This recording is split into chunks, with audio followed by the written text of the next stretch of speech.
감사합니다. 저는 이제 친환경 소재대학원에 올해 1월 달에 왔고요. 1월 달까지는 이제 포스코에 39년을 제철을 했습니다. 제철 연구를 했습니다. 그래서 파이넥스하고 뒤에 이제 수소환원 제철을 같이 연구하다가 이제 그 퇴사를 하고 대학원으로 옮겨서 여전히 이제 파이넥스하고 수소환원 제철을 계속 이어서 연구를 하고 있습니다. 오늘 그 패널에서 그 유영일 선생님을 비롯한 이제 북한에서 실제로 경험하신 분들의 얘기를 들어보니까 제가 이제 개념적으로 우리가 다 시도하고 또 실제로 해본 것들을 참 애써서 그 어려운 환경에서 저거를 했구나. 그러니까 안타까운 생각이 좀 듭니다. 그러니까 그런 거를 좀 담아서 오늘 말씀드리겠습니다. 석탄은 제가 이런 거를 그 써왔는데 기본적으로 석탄은 오래된 식물과 또 뭐 동물 자원들이 땅속에 누적돼서 그게 그 자원으로 된 겁니다. 특히 이제 석탄은 대부분 이제 산림 자원이 퇴적된 거고요. 뭐 석유는 아시다시피 이제 그 동물류가 좀 같이 된 거고요. 이거는 좀 스킵하겠습니다. 여기 토탄, 갈탄, 역청탄, 무연탄 이런 게 있는데 아까 유영일 선생님이 얘기한 대로 북한이 지금 갖고 있는 탄은 역청탄을 제외한 나머지 탄은 다 갖고 있습니다. 근데 문제는 역청탄이 제일 비싸고 제철용으로 활용되고 무연탄은 일부 사용되지만 하여튼 뒤에 설명드리겠지만 그 제철용으로 쓰기는 곤란하고 대신 열량은 높은데 요 밑으로 내려갈수록 그 오래된 탄입니다. 그리고 위로 올라갈수록 생긴 지 얼마 안 되는. 그러니까 위로 올라갈수록 그 열량이 조금 떨어지고 물하고 뭐그 석탄, 그러니까 카본 외에 딴 물질이 많이 있는 겁니다. 우리 기억하면 이제 식구봉탄 제조기는 국내 자원에서 만들어진 탄이기 때문에 우리나라도 역청탄이 안 납니다. 우리나라고 하는 건 남한이죠. 그러니까 북한도 역청탄은 없고 남한도 없지만 남한은 그나마 무연탄도 그닥 많지가 않고요. 그리고 전체 양으로 봐서 북한이 나머지 탄들은 상당히 많이 보유하고 있습니다. 이거는 그 이론적으로 설명하려고 하는 것보다는 요 오른쪽에 CHON 화합물이라는 것을 우리가 이제 석탄 혹은 석유, 천연가스가 다 요 화학식으로 들어가 있습니다. 여기 서성한 교수님이 있어서 굉장히 그 부담스럽지만 결국은 탄화수소라는 거는 탄, 탄화된 그러니까 카본, 수소, 그 다음에 산소가 붙어 있고 이제 불순물로 이제 질소가 붙어 있는 그 머저리티는 CH입니다. 그 C에 N이 몇 개가 붙느냐, M이 몇 개가 붙느냐에 따라서 메탄도 되고 뭐 석탄도 되고 여기에 이제 돌가루가 많이 붙어 있으면 석탄에 그 이제 애쉬가 돼 있는 거고 또 그 O나 N에 따라서 성질이 바뀌는데 근본적으로는 CH 화합물이라고 생각하시면 됩니다. 그래서 카본이 들어가 있고 수소가 들어있다. 이렇게만 이해하시면 될 것 같아요. 그래서 석탄하고 석유가 이제 구조적으로는 이렇게 이렇게 생겼다. 이제 요것 때문에 사실은 이제 형상이나 무슨 특성들이 좀 달라지는데 자세히 보시면 전부 까만 C하고 H가 붙어 있는 형태가 돼 있는데 그 석유는 수소가 좀 많이 붙어 있는 그 CH 화합물이라고 보면 됩니다. 그래서 석유가 H가 많이 붙어 있기 때문에 약간 그 특성들이 일종의 탈 때도 좀 더 좋고 뭐 그런 구조를 갖고 있습니다. 북한 얘기는 이건 아주 그 전형적인 얘기인데 북한에 석탄만 있느냐? 사실은 아까 언급된 대로 그 금속 자원이 상당히 많습니다. 근데 묘하게도 38선을 중심으로 해서 위쪽은 이렇게 광물 자원이 굉장히 많이 있는데 아래쪽에 없다는 게 참 특이하죠. 그래서 이 지하 자원에 대해서 어, 이제 나중에 요 그림에서 하나 설명드리겠지만 이게 이제 아까 바나듐이 있느냐 그다음에 그 이런 이제 뒤에 히토류랑 그다음에 마그네사이트는 우리나라에도 좀 강원도 지역에 있는데 그 마그네사이트 이런 광물들이 되게 위도상 지금 북한의 지금 함경 북도 라인들 있지 않습니까? 여기 이제 그 자철광이라는 게 있는데 그 라인을 그 세계 지도를 이렇게 쭉 그어보면 중국의 그 중국에 그 히토리가 많이 나는 그 지역이 있거든요. 혹시 유영일 선생님 그 지역 아시나요? 그 중국의 히토류가 이제 바오토우라는 그 지역 저쪽에 그 북쪽이죠. 조금 더 위쪽으로 올라가는데 그 위도를 쭉 거려보면 뭐 러시아도 그 지역에 자철광이 많이 있고 광물들이 많이 있습니다. 그 철도 있고 여러 자원들이 그 위도란에 상당히 많이 있습니다. 그래서 북한이 아마 우리나라가 이제 남북으로 늘어지다 보니까 위도상 위쪽에 있는 쪽에 그런 광물들이 많이 배포돼 있고 거기에 이제 그 아쉽게도 석탄은 없지만 이제 철광석이 상당히 매장돼 있는 지역이 이제 무산 지역이 그 위도상 굉장히 높은 지역이에요. 한격 붕도니까. 근데 남쪽으로 내려가면 그런 것들이 조금 적죠. 상업적 가치는 아까 말씀드린 대로 무연탄도 사실은 가치는 있는데 이 상업적으로 쓰기에는 그 좀 여러 가지 제약 사항이 있어요. 뭐 그런 거 기술적인 것은 그 따로 하더라도 제철에 대해서는 무연탄 자체가 용광로법에는 도저히 사용하기가 안 된다. 이제 이런 문제 때문에 아까 여러 가지 얘기가 나왔습니다. 석탄 강선이 다 많고 특히 이제 위도상 저 위쪽에 있는 지역에 석탄 강선이 많이 있고 근데 아까 말씀드린 대로 아쉽게 또 그 제철용으로 쓰는 것들이 부족한 갈탄과 무연탄 위주고 그다음에 이제 대신 흑연이 많이 있습니다. 그 흑연은 이가 무연탄 다음에 만들어진 아주 그 카본만 들어가 있는 그 물질인데 이게 사실은 우리 2차 전지라고 하는 배터리 쪽에 굉장히 중요한 자원입니다. 그래서 뒤에 말씀드리겠지만 북한이 흑연을 굉장히 많이 갖고 있다는 것도 석탄이 그 제철용 석탄이 부족하다는 것을 상쇄하고 남을 정도의 가치가 있는 거죠.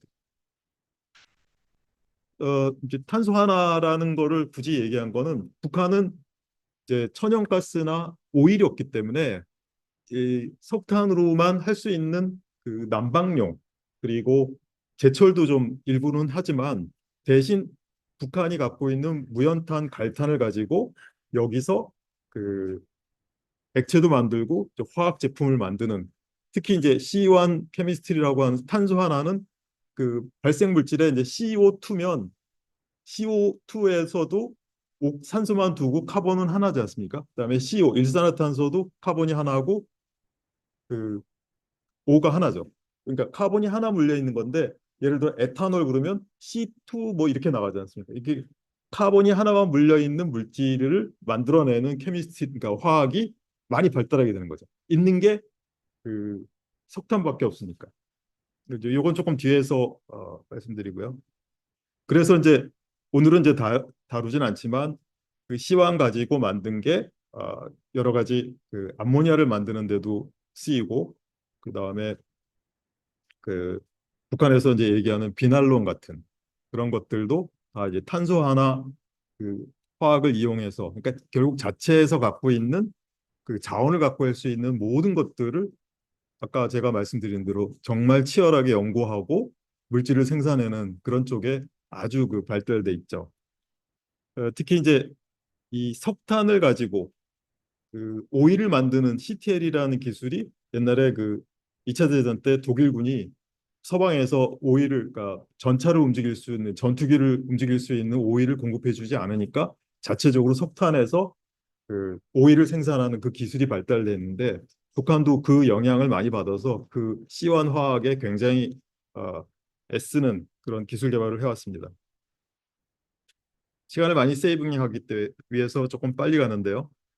그 기본적으로 제철은 처음에 이렇게 그뭐 왼쪽에서 보이는 그 웅덩이 같은 데를 만들어서 그 당시에는 석탄, 그러니까 목탄 처음에는 이제 그 나무를 썼는데 이제 점차 생각해 보니까 아 목탄으로 하는 게 더 좋겠다 해서 목탄하고 그 부스러기 철광석을 같이 넣고 그 바람을 떼서 이제 쇳물이 아닌 반용융체가 나오는 거죠. 그 스폰지 아연이라는 거를 그 상당 기간 만들었습니다. 그때는 카본이 그냥 녹이는 줄 알았던 거죠. 근데 녹이는 것뿐만 아니라 카본이 들어가서 철의 융점을 낮추고 그다음에 철에 붙어 있는 산소를 카본이나 일산화탄소가 환원되는 그 기제는 모르고 그냥 녹는 거로 생각을 했죠. 그러다가 점차 그 기술도 발전하고 아 이게 어떤 반응에 의해서 제철이 되는지를 그 알게 되면서 여기 조금 나온 대로 이제 고로 형태로 계속 높아지면서 카본에서 발생된 일산화탄소가 철광석을 환원시키고 또 그때 발생되는 열과 카본이 융점도 낮추고 열을 낸다는 것을 알고 근래에 그 고로 형태가 만들어진 겁니다. 그래서 역사적으로 이렇게 쭉 여기서 보시는 대로 그 과정을 거치는데 이제 가장 제철법이 갑자기 이제 그 생산성을 높이기 시작한 게 수차의 발명이죠. 그러니까 지금 그때까지는 부채질을 하다가 조금 뒤에는 이제 그 발로 바람을 집어넣어서 그 석탄을 태우는 것을 가속화시켰는데 수차가 생기면서 저그 물에 의해서 동력이 많이 생긴 거예요. 그 뒤로 산업혁명으로 그 스팀으로 동력이 생기니까 바람이 급속히 많이 들어가면서 생산성이 높아졌죠. 근데 그것 이후에 사실은 여기서 이제 1709년에 아브라함 답이라는 이 사람이 코크스를 만드는 것을 이제 발명을 했습니다. 코크스가 생기면서 고로에 열도 주고 그리고 그 환원 반응을 하기 위해서 이제 바람이 계속 들어가야 되니까 덩어리로 들어가야 되거든요. 그 전에 목탄 같은 것으로 만들면 목탄이 쉽게 부서지지 않습니까? 우리가 그 고기 구울 때 그 숯을 밑에다 놓고 하는데 그 숯에다가 무거운 거를 올려놓으면 그냥 부스러지죠. 그래서 아, 목탄으로 했을 때는 부서지면 바람이 안 올라가니까 그냥 막혀서 생산성이 아무리 바람을 넣어도 생산성이 없는데 코크스는 견디는 거죠. 철은 철광석은 보통의 돌하고 달리 무겁지 않습니까? F가 들어가서. 그러니까 이 층을 높이 쌓으면 철광석이 내리누르는 힘 때문에 그歘라고 하는 목탄이 된 것들은 다 으스러지거든요. 그거를 해결한 게 아브라함 다비가 폭스를 만든 거죠. 그래서 바람을 열심히 집어넣어도 생산성이 높아지는 그 혁신이 일어난 거죠. 그래서 근래 그 제철 산업의 두 가지 혁신은 퉁구에다가 바람을 그 스팀으로 동력기관으로 집어넣었다는 것. 그리고 또 하나는 폭스의 발견이죠. 그게 이제 근대 철강을 지금처럼 일상 제품으로 만들 수 있는 그 전까지는 철강은 다 굉장히 그 비싼 물건으로 자식들한테도 전수를 안 해줬대요. 이 제법에 대해서. 그러니까 금하고 비교를 하는데 금은 사실은 장신구 외에는 쓸 데가 없거든요. 근데 철은 그 쟁기, 뭐 칼, 그러니까 군사용으로도 쓸 수 있고 농업 생산용도 높였기 때문에 금이 많이 필요해서 그 값은 높지만 실제로 전쟁이나 농사에 많이 필요했기 때문에 철은 굉장히 고가의 물질이었거든요. 그러다가 이것이 이 코크스와 그 동력의 발전으로 그 굉장히 값이 싸지게 된 거죠. 그래서 우리가 얘기하는 이른바 철도도 생기고 그 뭐 다리도 만들고 그다음에 건물의 뼈대를 철로 하게 된 원인이 되는 거죠. 만약 옛날처럼 비싸다면 철을 가지고 그 그냥 조그만 칼이나 만들고 이런 수준인데 이게 대형화가 된 게 두 가지 그 동력하고 그 코크스의 발견.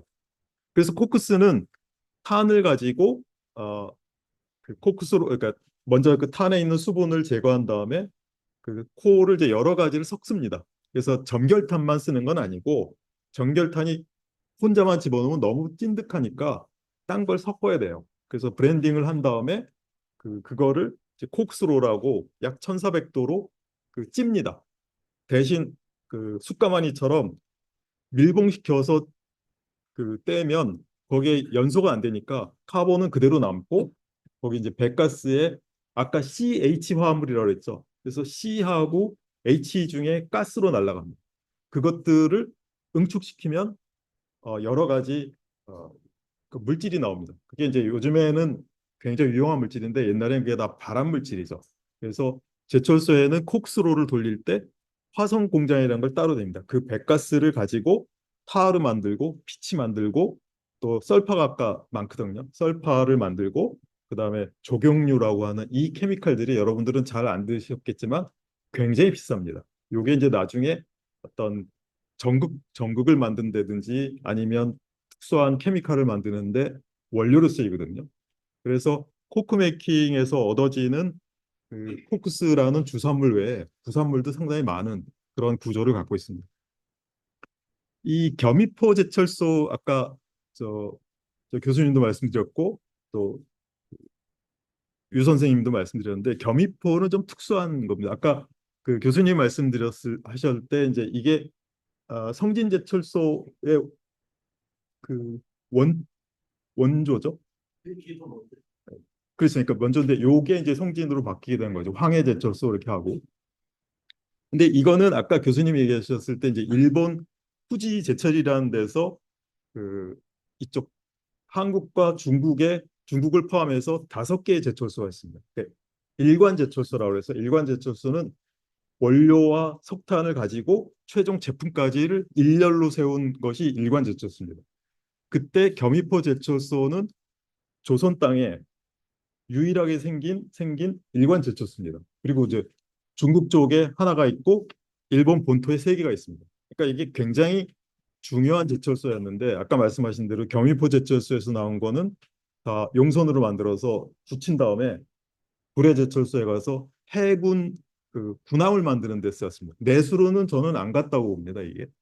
그리고 이제 나머지는 이제 그 내수용으로 쓰는데 이 겸입호 제철소가 채택한 게 일관 제철소라고 말씀드렸잖아요. 그래서 코크스 공장이 있었습니다. 그건 아까 말씀하신 대로 중국과 저기 중국이라고 하지 몽골 뭐 이런 쪽에서 수입을 했죠. 근데 왜 겸입호 제철소가 한반도에 있었냐면 요 겸입호 제철소가 인근한 그 평양 지역에 좋은 적철 광산이 있었습니다. 그러니까 지금은 무삼광철은 자철광입니다. 자석에 내면하는데 요 때는 적철광선이 있었기 때문에 겸입호 제철소를 여기다 만든 거죠. 그래서 북한의 철광석이 그 당시에는 상당히 좀 있었다. 그러니까 우리 이제 상업적으로 쓰는 적철광이 있어서 일본이 여기다가 지었고요. 아까 말씀드린 대로 콕스로를 지었기 때문에 화성 공장도 있었습니다. 그 시대에. 근데 그 화성 공장에서 나오는 배가스를 그 본토에는 가져갔는데 그때는 유용하지는 않았지만 어쨌거나 하루 하루에 그 생산량이 지금으로 보면 아주 보잘것없는 제철소인데 일관 제철소 모양을 갖고 있었다 이런 걸 말씀드리고요. 이제 무산 제철소를 좀 얘기를 하자면 무산광선이 갖고 있는 철광석은 자철광이라고 합니다. 그러니까 화학식으로는 Fe3O4가 되고요. 우리가 적철광이라는 게 Fe2O3입니다. 여러분들 아주 오래전에 그 과학 시간에 배운 건데 우리 빨간 녹 생긴 것이 Fe2O3입니다. 적철광, 빨갛다 하는 적. 그래서 영어로는 헤마타이트라고 하는데 우리 헤모그로빈이라고 피가 있잖아요. 피가 빨간 게 그 헤모, 철 성분이 있어서 빨갛습니다. 그래서 이 헤마타이트로 되어 있는 적철광은 본래 이제 되게 품위가 좀 있어요. 이제 낮으면 그냥 황토옥이 되는 거고 조금 있기 때문에 대부분 제철 공장에서는 선진화된 제철 공장에서는 헤마타이트를 많이 씁니다. 근데 자철광은 아, 철 품위가 20 한 25 정도, FE가 25 정도밖에 나머지는 다 돌가루하고 산소가 붙어 있습니다. 그러니까 이거를 쓸 수가 없었어요. 그래서 1900년대 초에 미국이 철광석을 그 좋은 철광석을 5대5 주변에서 다 끌어다가 지금 이제 US 스틸 같은 제철소를 만들어서 그 제철소가 그 많은 철을 생산해서 전 세계를 누볐죠. 그러다 보니 자국이가 갖고 있는 적철광을 다 쓰고 난 다음에 남은 걸 보니까 자철광이 남았어요. 그래서 이거를 어떻게 쓸까 생각하니까 미네소타 대학에서 이거를 곱게 갈아가지고 자석을 대니까 철 성분은 Fe3O4는 붙고 맥석은 떨어지는 원리를 이용해서 이 철광석 중에 Fe3O4를 빼내다 보니까 품위가 20%에서 60% 이상으로 간 거죠. 그거를 너무 고운 분가루니까 그대로 용광로나 무슨 로에다 집어넣으면 다 날아갈 거 아닙니까? 밀가루 정도의 사이즈가 되니까. 그래서 그거를 바인더를 넣어갖고 동그랗게 만든 단광을 만든 게 펠렛이라는 겁니다. 그래서 펠렛을 미국에서 만들어서 미국이 그 펠렛 그 제조 공법의 이제 원조가 됐고 이후에 자철광은 모두 다 그 갈아서 철분을 뺀 다음에 그거를 그 동그랗게 만들어서 1400도 소속로에서 굽습니다. 그게 우리가 얘기하는 상용 펠렛이고 그 굽기 전에는 이제 그 그린 펠렛이라고 해서 아직 굽지 않은 상태죠. 그래서 무상광철은 토탈 FE가 제가 알기로 40%가 안 되고 한 25% 남짓으로 이해하고 있었는데 어찌되었든 무상광선이 그 아시아 최대 광선임에도 불구하고 자철광이라는 데 이슈가 있습니다. 그러니까 이 광석을 용광로에다 집어넣을 수 없는 거죠. 첫 번째는 자체로는 품위가 너무 낮고 그리고 너무 그 품위를 높이려면 분말이 되니까 용광로에 못 집어넣는 거죠. 그래서 북한이 생각한 거는 그러니까 여기 입도로 보면 어, 펠렛 피드라고 그랬고 펠렛을 제조하는 그 세퍼레이션 한 것들이 펠렛 피드가 되는데 요곳의 입도가 여기 보시면 0.01에서 0.1 사이에 아주 좁게 분포돼 있죠. 굉장히 미분이거든요. 그래서 요거를 지금 무상강철이 갖고 있고 요걸 쓰려니까 북한에서 지금 제일 많이 있는 자원이 지금 무상강철에 있는 철, 자철광철, 그다음에 석회석이 많습니다. 좋은 석회석이 많고 그다음에 무연탄, 갈탄이 있는 거죠. 그래서 이거를 다 갈아가지고 펠렛을 만든 거예요. 단광을 만들면 그 아까 말씀드린 로터리 킬른 우리가 얘기하는 로터리 킬른 북한에서 뭐라고 하셨죠? 회전로. 그 우리나라에도 회전로라고 씁니다. 일본 사람들. 회전로에 넣어갖고 이렇게 돌리면서 그 열을 가하고 그 가스 환원가스를 집어넣으면 이게 철에 FeO 산소가 붙어 있지 않습니까? 산소가 떨어져 나오면서 DRI 우리로 보면 이제 환원된 철이 나오는 거죠. 근데 이게 이제 용융이 안 되니까 그걸 가지고 아까 말씀하신 대로 고로에다가 집어넣거나 아니면 전로 우리 그 LD 전로라고 산소를 쓰는 전로에다 집어넣어서 활용을 했다는 말씀이고 그 그대로 제철을 하려니까 전기로해서 이제 작업을 하신 거죠. 그 주체철에 이제 출발이 되는 거죠. 그래서 북한의 강석이 그 자철광이다. 그거를 좀 이해하시면 좋겠고요. 그 석탄도 무연탄, 갈탄만 존재한다. 상업적으로 쓸 수 있는 게. 그다음에 이제 이게 그 까만 색깔이 자철광의 분포예요. 전 세계적으로. 물론 이제 남반구의 호주 쪽에 이제 일부 있고요. 근데 대부분 북반구 쪽에 많이 있고 그래서 제가 아까 그 위도를 좀 보자고 한 게 여기 그림에는 묘하게도 이제 북한이 그 잘 나와 있지 않은데 북한의 위도로 약간 집에 가셔서 이거 쭉 그어 보시면 이 벨트에 다 걸려요. 이 벨트가 그 자철광 벨트입니다. 그래서 중국도 있고 러시아도 있고 그 다음에 이쪽 유럽 쪽에 자철광이 또 많이 있습니다. 주체철은 아까 열심히 설명하셔서 했는데 이제 여기에서 이제 제가 말씀드린 거는 결국은 분광, 무연탄, 이제 시멘트라고 하시는데 이게 이제 바인더로 쓰신 거고요. 이제 결합제로 쓰신 거고 여기 이제 제가 보기에는 이제 석회석도 일부 넣어서 이제 나중에 염기도 조정을 하셨을 거라고요. 그 슬래그를 빨리 맥석을 빨리 분리해야 되니까. 그래서 그거를 부어서 그 환원도 시키고 그 다음에 단단하게 만든 환원철을 그 다음 공정에다 집어넣는 방식. 그래서 이제 아까 설명하신 내용들을 저희들이 뭐저 내부 검토해서 그 만들었는데 그 전기로를 이제 단광까지 만들었는데 이거를 고로 전로에다 쓰는 게 제한적이니까 이제 전기로에서 바로 강을 만들려고 시도했을 때 아까 이게 맥석이 많습니다. 그러니까 북한 강석의 무상광철은 철분이 그 철분을 이제 분리해냈잖아요. 근데 거기 안에 붙어 있는 게 실리카가 많이 붙어 있습니다. 북한의 실리카가 이게 분리가 안 돼요. 그 광물의 조직상. 그래서 실리카가 많으니까 아까 말씀하신 산성이기 때문에 염기성 그 내화물을 가진 전로나 전기로가 그렇게 이제 부식이 되는 거죠. 이게 융점을 낮춰버리니까 다 녹아버리는 거죠.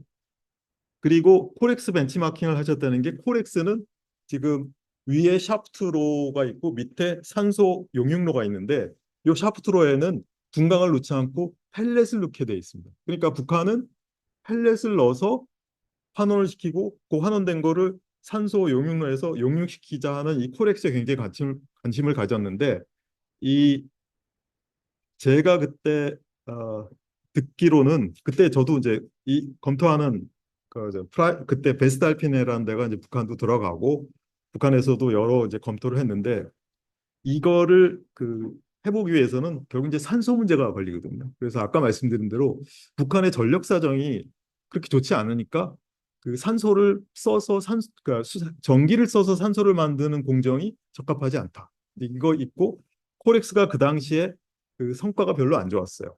이 펠렛이 종류에 따라서 환원로의 조업이 잘 됐다가 안 됐다가 하면서 이 환원로에서 밑으로 내려가는 스크루가 있거든요. 거기에 다 끼어버려 갖고 조업을 중단하는 경우가 많았어요. 저희도 코렉스를 돌렸거든요. 그래서 펠렛도 쓰고 궤광석을 썼는데 이게 환원 분화 현상이 종류에 따라 차이가 나니까 정상 두 개의 환원로하고 용융로가 연결이 안 되는 거예요. 그래서 우리가 그것 때문에 이걸 버리고 파이닉스를 개발한 거죠. 아, 이게 펠렛 가지고 이 작업을 했다가는 펠렛 품질에 너무 민감하니 이걸 개발한 나라에서 있는 특정한 광석만 잘 되지 잘 안 되는 거예요.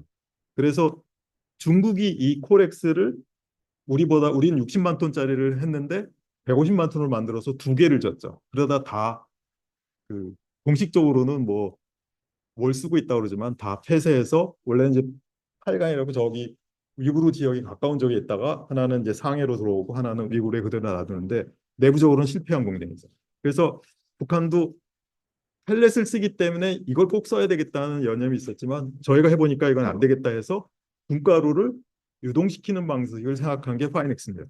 그리고 아까 말씀하신 대로 용융로, 그래서 욕 욕조. 그게 이제 배스멜팅이라고 그러거든요. 이거는 이제 하이스멜트라는 호주에서 개발해서 지금 중국이 가져갔는데 그냥 철광석하고 광석을 분말로 집어넣어 가지고 산소로 처음에는 공기로 했는데 효율이 나쁘니까 산소로 넣었는데 이것도 하나의 대안이긴 하지만 에너지가 너무 많이 소모가 돼요. 그러니까 위에 뜨거운 가스를 갖다가 활용을 해야 되는데 그 공정이 너무 퍼지고 효율이 떨어져 가지고 지금도 계속 하고 있거든요. 그러니까 북한으로서는 산소를 같이 쓰면서 열 회수하는 공정을 쓰기에는 너무 설비가 커지니까 이게 투자비가 많이 되거든요. 그래서 이것도 아마 지금 하고 계신다는데 저희가 보기에는 좀 어려울 것 같다고 생각합니다.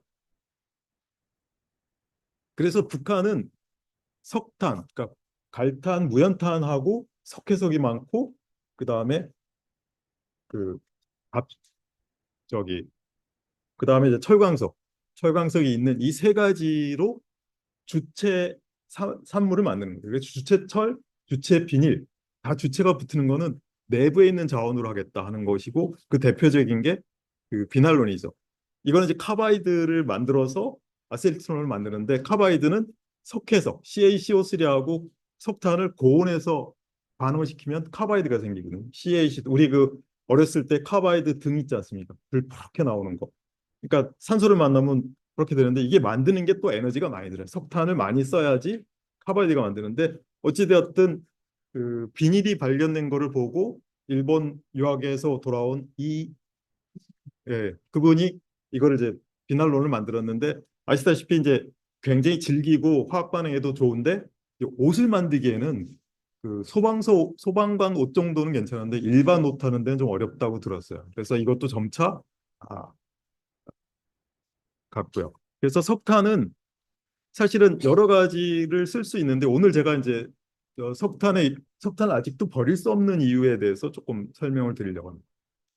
석탄을 지금 이 서방 쪽에는 어떤 쪽으로 많이 쓰냐면 우리가 탄소 중립하고 수소환원 제철 간다면 석탄을 안 쓴다고 하는데 석탄을 가지고 만드는 재료가 있습니다. 그게 이제 전기로의 전극봉입니다. 전극봉은 전부 카본으로 만드는데 지금 전극봉을 만드는 그 원료가 이제 두 군데에서 나옵니다. 하나는 석유에서 증류하고 나온 파르.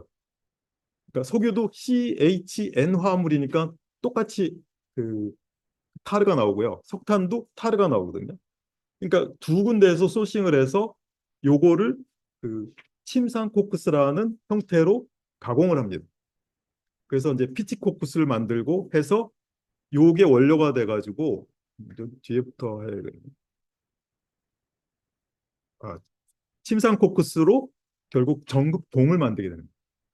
그러니까 침상코쿠스는 석유화학에서 나오는 타르 피치류도 만들고 석탄화학에서 만드는데 북한은 그게 없죠. 그러니까 이 코크스를 만드는 원료로서 석탄에서 나오는 부산물로 만들 수가 있는 거죠. 근데 이게 산업으로 하시는지는 잘 모르겠어요. 아마 안 되고 있을 겁니다. 북한 전기로 자체가 그 북한이 잘 쓸 수 없는 게 스크랩도 많지 누적된 스크랩이 많지 않을 거고 그 다음에 전력을 쓴다는 게 여간 부담이 아닐 겁니다. 우리 지금 한국 땅도 전기로 쓰면 지금 지난달에 5.6%가 산업용이 올라갔거든요. 계속 올라가고 있어요. 그러니까 우리보다 전력 사정이 안 좋은 쪽에서는 이렇게 다량 전기를 쓰는 곳에 곤란하고요. 그다음에 이 침상국수를 갖고 음극재도 만들고요. 음극재가 아까 2차 전지의 음극. 우리 그 옛날에 그 배터리를 보면 까보면 까만 심이 나오지 않습니까? 그게 이제 흑연 같은 건데 그런 음극 그걸 음극재로 쓰는데 요 그 파르에서 나오는 것을 인공 음극재를 만들고요. 진짜 천연 음극재는 흑연입니다. 근데 흑연이 워낙 귀하니까 이 침상코쿠스로 음극재를 대신해서 만든 거죠. 어, 석탄을 어디다 또 쓰냐면 이제 활성탄이라는 데를 많이 씁니다. 활성탄은 대부분 이제 석탄이나 그 왜 그 나무류들, 견과류 껍질들이 를 가지고 그 제조를 하는데 요게 이제 안에 기공이 많이 있으니까 어떤 우리가 제거하고 싶은 그 원소들 뭐 썰파라든지 그런 것 가스들을 여기다가 흡착을 잘합니다. 흡착제로 쓰고 나중에 일정 기간 뒤에 다시 흡착에 흡착된 것들을 그 빼버리는 공정을 거치면 이 공정에서 많이 쓰고 있는데 이 활성탄의 그 제조로 대부분 옛날에는 석탄을 썼고요. 지금은 코코넛 나무나 견과류 껍질 이런 걸로 많이 쓰고 있습니다. 카본 블랙은 이제 요 오른쪽의 식이 카본 플러스 CO2가 두 개의 CO가 되는 게 용광로의 중요한 반응이에요. 부도하드라는 사람이 발명했다는 발견했다는 반응식인데 오른쪽으로 가면 카본이 이산화탄소랑 그 반응을 해서 유용한 일산화탄소가 나오거든요. 일산화탄소는 에너지를 갖고 있어서 광석을 환원시킵니다. 산소를 떼어가는 기능을 하죠. 우리가 어렸을 때 연탄가스 중독되는 게 카본이 완전히 연소가 안 되면 그 일산화탄소를 만들거든요. 그러니까 연탄이 축축하든지 아니면 공기가 제대로 안 들어가면 CO가 나옵니다. 우리가 이제 코프스 권류하는 것도 CO로 이제 만드는 건데 그게 이제 피에 들어가면 호흡을 하면 피가 아까 헤모글로빈이 있다고 그랬지 않습니까? 헤모글로빈은 철인데 얘가 산소를 좋아하거든요. 요 산소를 호흡에서 산소를 빼갖고 각 장기한테 전달하고 있는 과정 중에 일산화탄소를 먹게 되면 철이 갖고 있는 산소를 뺏어 가고 자기는 이산화탄소가 되고 산소가 안 가죠. 그래서 뇌가 안 가니까 정신을 잃고 이제 사망에 이르게 되는 거고. 근데 요 반응을 거꾸로 하면 일산화탄소가 온도를 이제 촉매가 좀 있으면 가스 두 몰이 한 몰에 카본이 되고 한 몰에 CO2가 되는데 이때 카본은 굉장히 미세합니다. 우리가 얘기하는 뭐 나노 수준까지도 작은 건데 요걸 가지고 색소, 그러니까 잉크나 페인트 같은 데다가 집어넣고요. 그다음에 특히 이제 타이어 쪽에 지금 까만 색깔 나지 않습니까? 원래 타이어는 고무나무를 가지고 만드는데 고무나무 액이 보신 분 알겠지만 허옇게 돼 있을 겁니다. 요거를 이제 집어넣으면 그 타이어의 그 강도하고 내마모성 저항성 등이 높아서 카본 블랙을 넣습니다. 전도도로 놓아서 이제 전극에도 이제 만들기도 하고요. 우리 그 가스 마스크에도 그 카본 분말이 들어가 있어서 또 어떤 흡착하는데 많이 쓰입니다. 인쇄 그 우리가 레이저 토너도 요 카본 블랙으로 씁니다. 또 한 곳은 이제 감속 그 원자력 발전의 감속재로 쓰는데 그냥 들으셨지만 이제 경수형, 중수형, 이제 흑연형이 있는데 흑연으로 상당히 오래 기간 많이 썼고요. 북한도 1974년에 이걸 채택했다고 하고 굉장히 작은 그 저 원자로를 5메가와트 실험용 원자로를 건설했다는데 이때는 흑연 그 방식으로 썼습니다. 근데 이게 그 경제적이긴 하지만 좀 리스크가 많아서 흑연 감속제는 많이 쓰이지는 않습니다. 그래서 어쨌든 감속제로 그 중성잡 그 분열이 많이 되면 안 되니까 이거를 감소시키는 거를 물을 쓸 거냐, 삼중으로 된 걸 쓸 거냐 이런 차이로 감속제를 씁니다. 석유화학하고 석탄화학은 아까 말씀드린 대로 석탄도 CH로 돼 있고 석유도 CH로 돼 있다 보니까 둘이 경쟁 관계입니다. 그래서 여러분들이 이제 그 원유가가 오른다. 그러면 석탄 화학 쪽이 그 주가가 올라갑니다. 우리나라에서 롯데케미칼 이쪽의 주가를 보시면 유가가 올라가면 롯데케미칼 주가가 올라갑니다. 왜냐하면 아니, 롯데케미칼은 이제 석유로 된 거죠. 그러면 그 포스코나 현대제철소로 만드는 그 타르 쪽, 석탄화학 쪽에 그 하고 있는 그 OCI 같은 주식이 올라갑니다. 그러니까 석탄화학과 석유화학은 서로 이렇게 경쟁 관계인 거예요. 이쪽이 살면 이쪽은 죽고 이런 관계가. 왜냐하면 그게 CH 화합물인데 사실은 석유화학이 아까 말씀드린 대로 H가 더 많기 때문에 더 유리합니다. 그럼에도 불구하고 석탄 가격이 현저하게 지금도 원유하고 석탄 가격은 차이가 있기 때문에 그래서 중국이 석탄화학을 엄청나게 투자해서 2016년인가 8년에 그 모든 석탄화학 공장을 다 돌리기로 했다가 그때 트럼프가 들어오면서 셰일가스가 그 셰일가스를 생산하면서 석유 가스 가격이 현저하게 낮아지니까 석탄화학의 경제성이 없어진 거예요. 그게 다 무너졌어요. 북한도 석탄화학에 상당히 애를 썼을 거라고 생각을 합니다. 좀 제하고요. 그 이제 뭐 역사는 제가 그 책에서 쓴 거대로 이것이 대부분 이제 그 가정용으로 쓰다가 이제 등불을 밝히는 용으로 석탄 가스를 가지고 하다가 이거보다는 저 고래기름을 하면 좋겠다. 그래서 뭐 포경 그다음에 원양 조선 산업 발전을 유기했다는데 사실은 이 얘기를 하고 싶었던 것은 석탄이 아니었으면 그 가스등 같은 거를 만들지 않았으면 고래가 남획돼서 없어질 위기에 처해서 석탄을 사용하고 그다음에 석유를 사용함으로 해서 환경 보호에 보전에 상당히 기여했다는 역설적인 내용을 하는 거고요.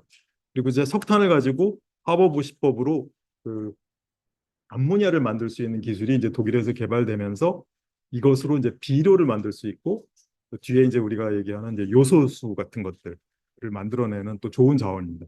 물론 이것도 석유화학, 그러니까 천연가스나 그 오일을 갖고 쓰면 더 아모니아 합성이 더 쉽게 할 수 있는데 오일이 비싼 곳에서는 이 아모니아 합성을 많이 하고 그 대표적인 나라가 중국입니다. 중국이 요소를 만들 때 석탄을 가지고 그 요소수를 만들기 때문에 지난 몇 년 전에 요소수 대란 난 게 중국에서 생산해서 우리가 100% 수급을 받다 보니 중국이 그때 경제 상황이 안 좋아서 이제 그 전력이죠. 전력 상황이 안 좋아서 석탄을 발전용으로 많이 쓰다 보니까 요소수를 생산 안 해서 생긴 문제였어요. 침상코쿠스는 아까 말씀드렸고요. 그 전극봉은 탄소 중립이 되고 탈탄소를 할수록 그 전기화를 해야 되는데 그 전기로가 생기는 거죠. 그러면 전극봉은 더 많이 필요한 거죠. 그러니까 전극봉을 만들기 위해서 카본유들이 필요한데 이 역설적으로 석탄과 혹은 석유 부산물로 전극봉을 만든다고 보면 석탄은 여전히 우리 사회에 이제 필요한 것들이고요. 뭐 이건 또 다른 형태의 ESF형 전극봉도 역시 그 콜타르를 버무려서 그 전극봉을 만들어 갖고 전기를 해서 용융시키면서 같이 녹아 나가고 연속으로 위에서 그 소송돼 갖고 내려가는 그 쉴드버그 일렉트로드라고 하는데 요것이 이제 지금 수소환원 제철에서 사용하려고 지금 열심히 개발하고 있는 일렉트로드인데 이게 이제 아까 유 선생님이 말씀하신 그 북한의 그 맥석이 많은 아까 실리카가 많은 그 맥석을 용융시키는 전기로용으로 이제 활용될 수 있을 것 같습니다. 그리고 석탄은 이제 석탄 속에서 나오는 카본을 갖고 우리가 재련을 하면 철의 융점이 1538도입니다. 순수한 철에.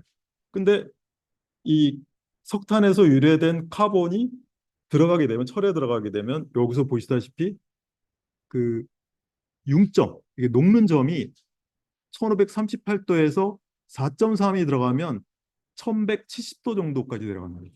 이게 무슨 의미가 되냐면 용광로가 이제 이렇게까지 온도가 내려가는 거거든요. 이렇게 되면 낮은 온도에서 그 제철을 할 수 있기 때문에 에너지가 적게 든다는 얘기죠.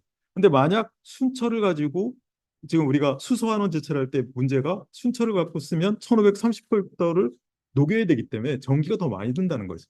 그래서 석탄을 이용한 용광로 제철법의 장점이 이겁니다.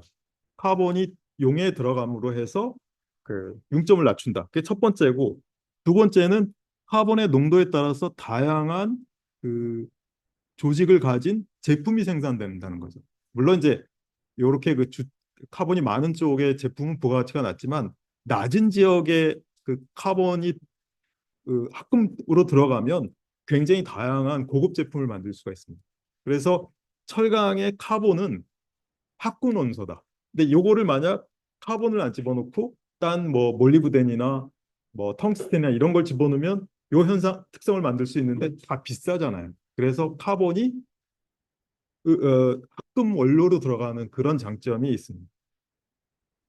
그래서 우리나라의 그 표준 여러 가지 그 표준들이 일본에서 유래한 것들이 많기 때문에 어느 제품의 카본은 얼마다 0.6에서 0.7 이렇게 쭉 가서 이건 이제 탄소가 높은 제품들인데 어쨌든 이런 카본을 베이스로 해서 실리콘이나 망간 뭐 니켈이나 들어가서 제품이 규격이 만들어졌기 때문에 그건 다 석탄에서 제철을 했던 그 이유로 이런 규격이 만들어졌고, 만약 수소환원 제철이 돼서 카본이 없으면 요거를 인위적으로 카본을 넣어야 되거든요. 그러면 쇳물에다가 아주 그 순수한 철에다가 카본을 집어넣는 건 엄청나게 어렵습니다. 제가 대학원 때 한번 해봤는데 안 들어가요. 이렇게 다들 튕겨 나가거든요. 그래서 이 카본의 그 역할을 본다면 석탄을 여전히 제철에 쓸 수밖에 없다. 요소수는 아까 말씀드린 대로 그 암모니아를 가지고 그 만드는데, 이렇게 만들어진 요소수가 왜 필요하냐면 그 지금 배가스에서 나오는 그리고 공장에서 나오는 굴뚝에는 질소가 이제 공기를 갖고 같이 태웠으니까 질소가 원래는 완전히 타면 NO2가 돼야 되거든요. 근데 불완전 연소를 하면 NOx라고 했고 1대 2가 안 되고 1대 1.5, 1대 1.2 이렇게 되면 불완전하잖아요. 그러면 어디선가 자기가 완전하게 되려고 산소를 갖고 빼오죠. 그러면 예를 들어 오존층이 생기는 게 멀쩡한 걸 하나 빼니까 산소가 하나 남았죠. 그러니까 그 달려가서 O3가 돼버리는 거죠. 그러니까 그런 것하고 또 하나는 요 질소화합물들이 그, 그 질소화합물로 존재하면 얘네들이 그 미세한 결정체로 만들어집니다. 그래서 이게 그 이 결정체가 미세먼지의 원인이 되는 거죠. 물론 중국에 있는 황사도 먼지고 미세하지만 대기에서 만들어지는 미세먼지는 요 질소화합물이 그 자기가 불안전하니까 다른 물질이랑 만들어서 미세한 분말이 돼갖고 이게 그 2.5 ppm이라고 그랬고 그 ppm 2.5 ppm 그러니까 파티클 사이즈라고 그래갖고 굉장히 작은 사이즈. 그러니까 그 사이즈가 되면 우리가 호흡에서 들어가면 그 폐에 문제가 생기는 거죠. 그래서 자동차 배가스 공장의 그 가스는 요소수를 뿌려서 그 제거를 합니다. 질소화물을. 그래서 요소수가 필요한 거죠. 이거는 제철 공장의 소결 공장에서도 쓰고, 그다음에 자동차 배가스, 휘발유를 쓰는 배가스에서 쓰면 이렇게 안전한 질소와 물로 만들어지기 때문에 이 요소수를 사용하게 됩니다.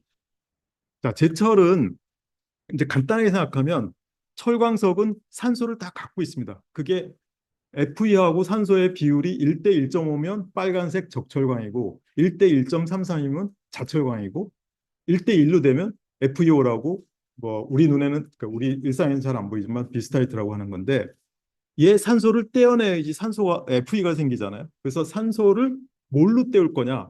지금까지는 석탄을 태워서 산소를 태우면 CO2가 되는데 그 CO2가 아까 보여드린 부도와도 반응해서 CO로 바로 바뀌거든요. 온도가 1000도씨 이상 되면. 그래서 이 CO가 철광석에 붙어 있는 산소를 빼갖고 자기는 CO2로 날아가는 거죠. 그러니까 카본은 요때 CO를 만들어내기도 하고 여기서 연소를 하면서 나오는 열이 생기지 않습니까? 열로 이 환원된 철, 산소가 떼어진 철을 녹여내는 거죠. 녹여내면서 잉여의 CO가 또 철이랑 만나면 카본이 철 속에 들어가서 FeC, 아까처럼 융점을 낮추거나 특정한 조성의 알로이가 되는 거죠. 그러니까 석탄은 CO2를 발생하긴 했지만 하나를 집어넣어서 반원도 시키고 열도 시키고 열도 생산하고 침탄도 시키는 그 세 가지 기능을 뭐 영어로 얘기하면 커플링이 되는 거죠. 하나로 여러 가지를 다 하는 거죠. 근데 수소를 만약 쓰면 이 반응도 똑같습니다. 수소도 그러니까 산소랑 반응하려는 그 성향이 강하니까 철에 붙어 있는 산소를 뗍니다. 그러니까 아까 말씀하신 대로 떼면 자기가 H2O가 돼서 스팀으로 되죠. 대신 수소는 반응할 때 열을 흡수합니다. CO는 열을 또 내거든요. 근데 수소만 집어넣으면 아까는 석탄이 타서 열이 나오는데 수소는 태우지 않고 가스를 집어넣어야 되잖아요. 그것도 수소를 반응시키기 위해서 한 800도, 900도씩까지 예열을 해서 들어가야죠. 그러니까 수소는 열을 생산하지 못할 뿐만 아니라 자기가 열을 또 가지고 들어가야 돼요. H2O가 나온다는 거 외에 열을 가져가서 열을 많이 필요로 하는. 그래서 아, 수소 철로 만들면 FE가 순수하게 되니까 아까 1538도가 되니까 녹이기도 어렵고 이런 뭐 어려움이 있어요. 사실은 수소환원 제철이. 단지 물을 뺄 거냐 CO2를 뺄 거냐의 차이 때문에 수소환원을 하는 거죠. 그래서 아까 말씀드린 그 내용을 근사하게 화학식을 빼면 철광석에는 산소와 철이 붙어 있는 상태로 광물이 존재하고 그 옆에 돌가루들이 다 싸고 있습니다. 그게 그 실리카, 규석 같은 거, 그다음에 알루미나 요 두 개가 중요한 것들인데 얘네들을 잘 빼야 되고요. 그리고 석탄에는 석탄재가 있고 순수한 카본이 있고 휘발 성분이 있습니다. 여전히 CH 화합물 중에서 가스화돼서 날아가려고 하는 가스들이 존재하거든요. 그래서 이게 코크스 할 때 날아가는 걸 잡아서 화학 제품을 만들고 순수한 코크스만 가지고 가는데 여기서 이제 석탄재가 남고 맥석에서도 그 돌가루가 남은 이 두 가지를 또 용융을 시켜서 만든 게 이제 슬라그죠. 그래서 생석회를 넣어서 이거를 슬라그를 쉽게 만들게 하는데 요 슬라그는 이제 한국에서는 이제 그 분말로 만들어 갖고 급속 냉각 분말을 하면 시멘트 그 석회석 대체제로 씁니다. 그래서 어, 도로 공장에서 나오는 슬래그는 시멘트 산업의 가장 중요한 원료로 또 공급이 되죠. 이런 방식이고요. 근데 아까 말씀드렸는데 석탄을 사용하는 경우는 다 좋은데 CO2가 너무 많이 발생한다. 그래서 1톤의 그 강을 만들 때 2.05톤이 나옵니다. CO2가. 그러니까 1톤의 철을 만드는데 CO2를 2톤 만든다니까 철은 비중이 7.5 정도 되거든요. 그럼 비중이 그 가스니까 이거는 비교할 수 없는 많은 부피가 날아간다. 그래서 이게 이제 이슈가 된 거고요.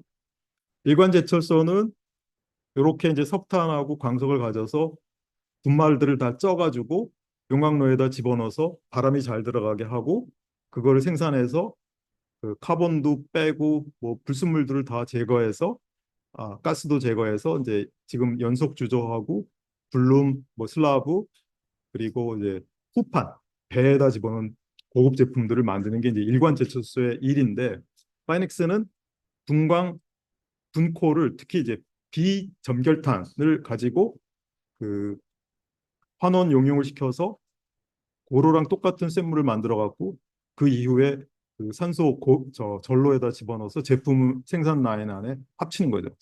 근데 중요한 거는 이게 고로법에서 그 고로에서 나오는 배가스 사용하지 않은 가스하고 코크스에서 사용한 후 발생되는 가스 COG라고 하고 여긴 BFG라고 하는데 그리고 전로에서도 산소를 막 출연하다 보니까 CO가 많이 나오거든요.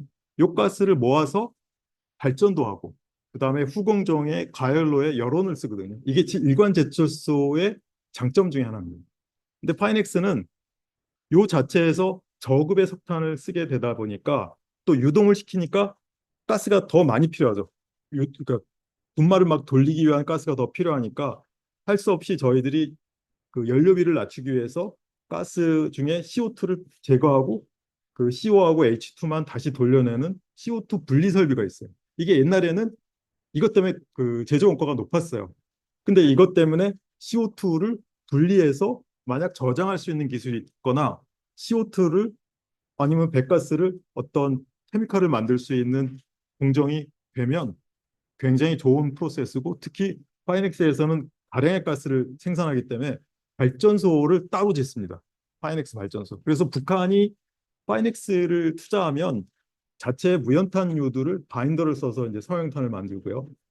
그다음에 광석 부분은 분광이기 때문에 그건 이제 펠렛을 쓰는데, 그건 뒤에 가서 이제 제 아이디어를 설명드리겠고, 또 하나는 부생가스로 북한의 이제 전력난 그리고 일관 제철소 안에 전력 생산하고 여론을 쓰기에는 상당히 좋은. 그래서 이게 인도 쪽에서 이거를 많이 관심을 가졌어요. 그쪽은 전력이 부족하기 때문에. 뒤에 설명드리고요. 그래서 고로전로 일관 제철소는 자체에서 COG, BFG, LDG라는 높은 열량의 가스를 생산하기 때문에 부생가스를 발전하고 가열 공정의 열원으로 쓰입니다. 그래서 실제로 포항제철소인 경우는 외부의 에너지, 외부 전력하고 LNG를 각각 5%를 수입해요. 나머지 90%는 자체에서 석탄 가지고 다 돌리는 거죠. 그래서 이거를 에너지 자립형 산업이라고 합니다. 석탄으로 만든 일관 제철소는. 근데 뭐 이거는 이제 환원은 조금 빼고요. 근데 만약 수소로 된다면 아까 말씀드린 듯 고로에다가 청정 수소를 넣고 또 열이 필요하니까 수소를 태워서 혹은 전기를 써서 하니까. 아, 식사 장소 예약 아, 같은 좀. 이렇게요. 그래서 수소가 되면 열원하고 환원이 분리가 되는 거죠. 이게 이제 사실은 이슈가 되기 때문에 저 같은 경우는 이제 파이넥스가 수소가 많이 공급되고 싸게 되는 시기까지는 파이넥스 공법이 굉장히 중요한 프로세스가 될 거다. 뭐 이건 북한뿐만 아니라 모든 세계가 다 그렇죠. 그거 빼고요. 파이넥스가 어떤 의미를 갖고 있냐면 석탄을 그렇게 바로 쓰다 보니까 그 자기 자체에서 발생되는 가스가 CO가 35%고 수소가 20%가 있습니다. 그래서 이거를 그대로 발전소 보내기는 아까우니까 3분의 2를 CO2를 제거하는 설비를 한 다음에 그 나온 가스를 CO가 45%가 만들어지고 H2가 30% 되는 고열량 가스를 다시 용융로에서 나오는 가스랑 합쳐서 유동로를 가시 돌립니다. 그래서 연료비를 줄이는 거거든요. 근데 그렇게 나오는 CO2는 농도가 높기 때문에 액화시켜서 CO2를 만들면 청량음료든지 뭐 용접에 CO2를 쓸 수도 있고 또 케미칼을 만들 수도 있고 또 어느 곳에 가서 묻을 수 있는 그런 준비가 되어 있는 공정이죠. 파이렉스는 앞서 파이넥스 유동로랑 똑같은 걸 쓰되 이거는 용융 상태를 만들기 위해서는 전기로가 필요한데 맥석이 많다 보니까 지금 저희가 쓰려고 하는 거는 고급 광석을 가지고 하는 게 아니라 지금까지 썼던 그 고로용 분광을 쓰다 보니까 이 맥석이 많습니다. 그래서 이 맥석이 많다는 얘기 슬라그층이 높다는 거거든요.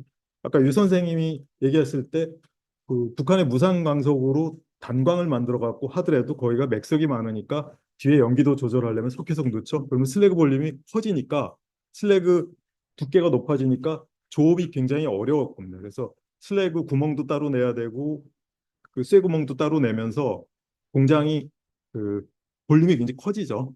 그래서 그런 이슈들을 저희들이 예상할 수 있습니다. 탄소 중립을 준비해왔지만 그건 아니고 아까 정진호 교수님이 이제 EU의 태동이 이제 철강, 석탄 공동체로 유의했고 이건 이제 전쟁 가능성, 전쟁 물자로서의 철강이 들어가고 그 철강 제조하기에 는 석탄이 필요하니까 생긴 거고요.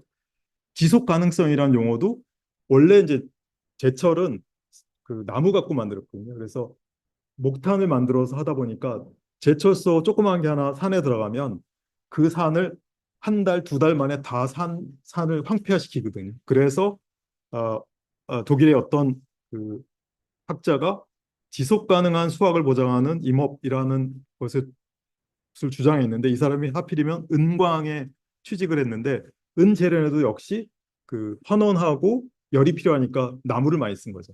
그래서 수목이 자라가는 속도하고 벌목하는 속도를 맞추지 않으면 그 지속이 안 된다. 이 산업도 지속이 안 되고 환경이 지속 안 된다. 그래서 서스테너빌리티 지속 가능성이라는 게 이 석탄 사용 그 목재 사용에 의한 제철 때문에 생긴 거고요.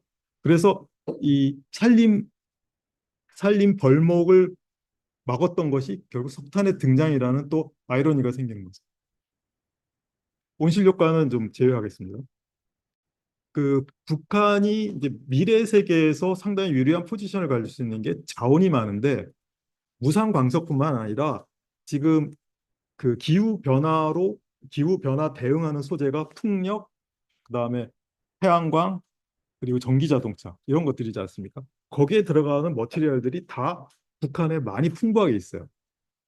그게 우리 지질자원연구원에서 조사한 게 리튬, 코발트, 니켈, 흑연, 백금류, 히토류인데 여기서 리튬은 있는지는 확인이 안 됐고 흑연하고 그 백금류가 좀 있을 거고 히토류가 많습니다. 그 북한은 히토류 그 레벨이 굉장히 높아서 제가 아는 또 분이 이제 북한에 형님이 있어서 그 히토류 공장이 있다고 하더라고요. 그래서 그 히토류가 워낙 많이 존재하기 때문에 이것을 자원화하는 게 지금 중국이 많이 갖고 있는데 북한도 못지않게 히토류가 많기 때문에 상당히 그 활용도가 높을 거라고 생각합니다. 히토류는 이런 모든 산업, 특히 첨단 산업에 많이 쓰이는 거고요. 이제 결론 부분인데 북한이랑 어떻게 협력을 해야 될까? 이거는 제가 2년 전에 그 유라시아 포럼에서 한번 발표를 했는데 그때 유 선생님이나 이런 관련된 분이 안 오셔서 대충 넘어가실 수 있는데 이제 저로서는 굉장히 중요하다고 생각하는 포인트입니다.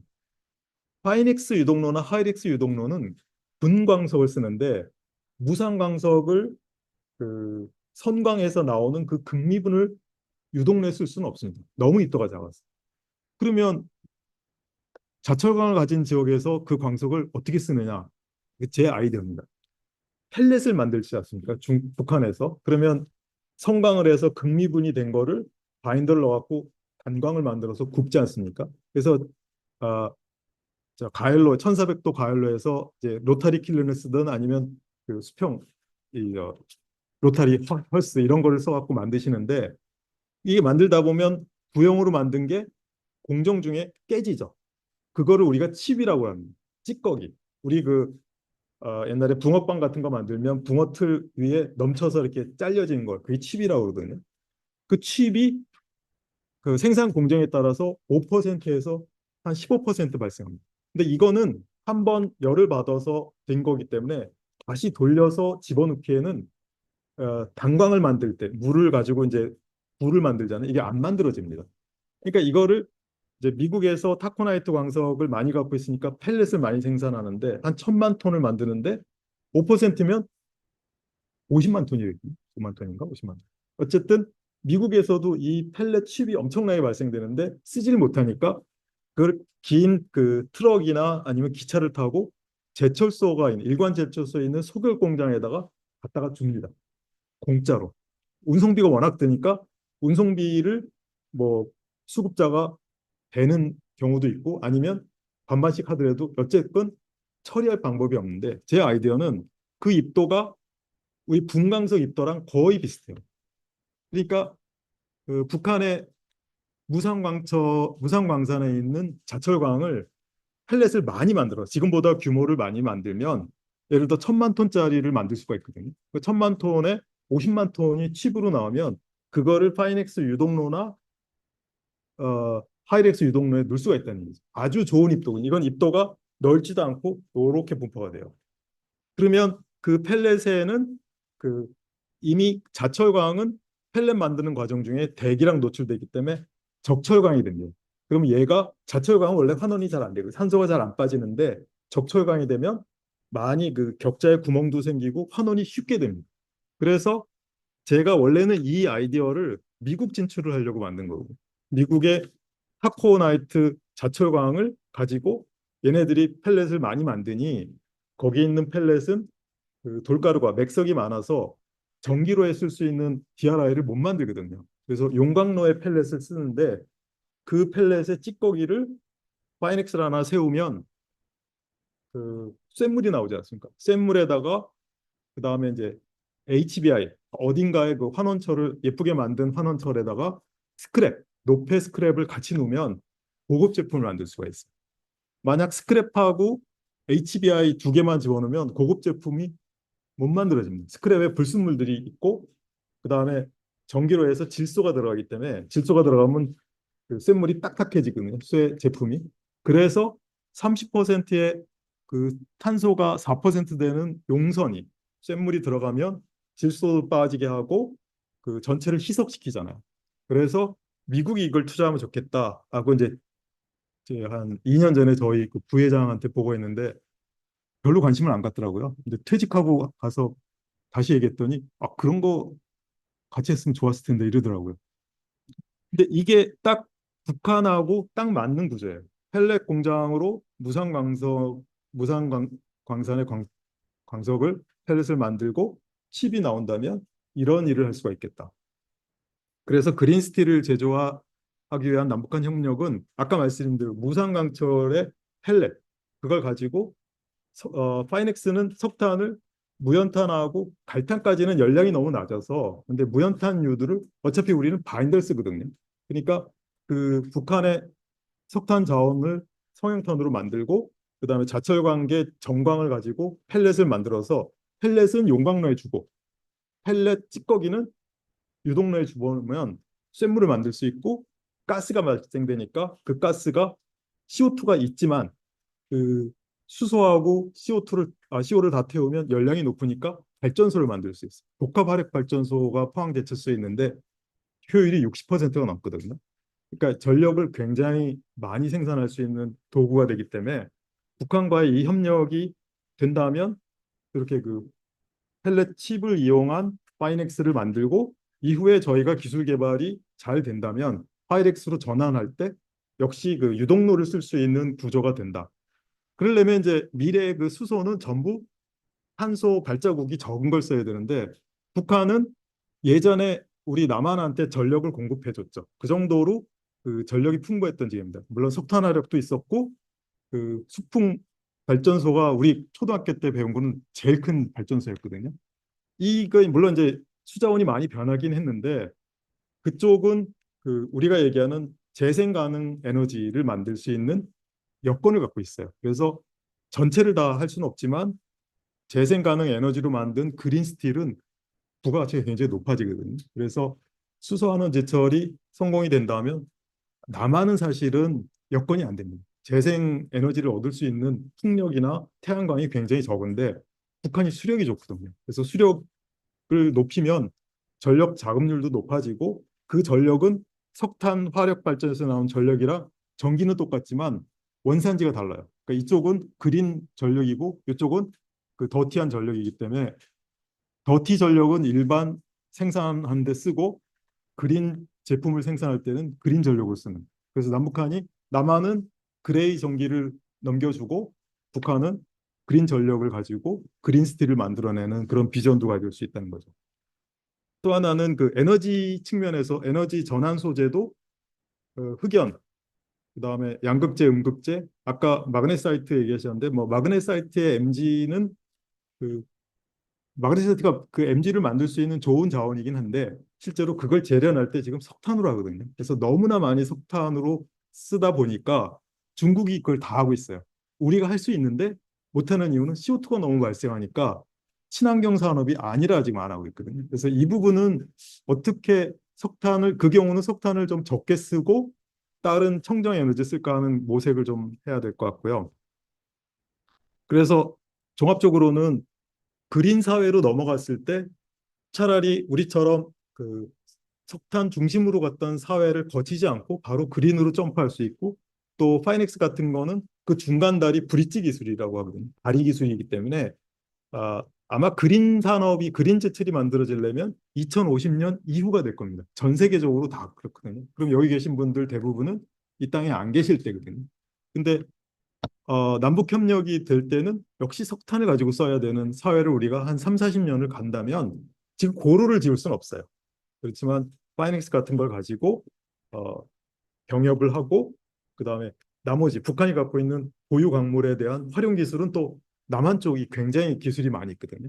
그래서 사회가 협력을 하면 어떤 소재 측면에서 아까 그 토론에서도 말씀드렸지만 북한의 고급 인력들, 경험이 많고 손으로 다 해서 원리를 다 깨우친 그 고급 인력들과 남한의 부족한 그 젊은 인력 없고 저도 지금까지 이렇게 사회 활동하는 거는 젊은 인력이 없기 때문에 하는 건지도 모르겠습니다. 근데 북한도 남한도 지금 그 철강 기술을 이해하는 세대가 아직 존재할 때 저는 협력이 이루어져야 할 필요가 있어서 그런 의미에서는 굉장히 조급한 생각이 듭니다. 비전 원래 이제 610년도에 우리나라 지도가 이제 고구려가 저 위로 만주 넘어서 갔죠. 그래서 이제 두 개 그 사회가 지금 떨어져 있는데 이게 이제 합치는 것뿐만 아니라 그거를 레버리지로 해서 이때는 이제 물리적으로 땅을 차지하겠다는 것보다는 경제적으로 저 위에 만주 벌판 넘어가 또 우리의 시장도 낼 수 있고 또 철도가 연결되니까 유럽도 가고 러시아도 가고 그런 날들을 기대해 보면서 제 발표를 마치겠습니다. 감사합니다.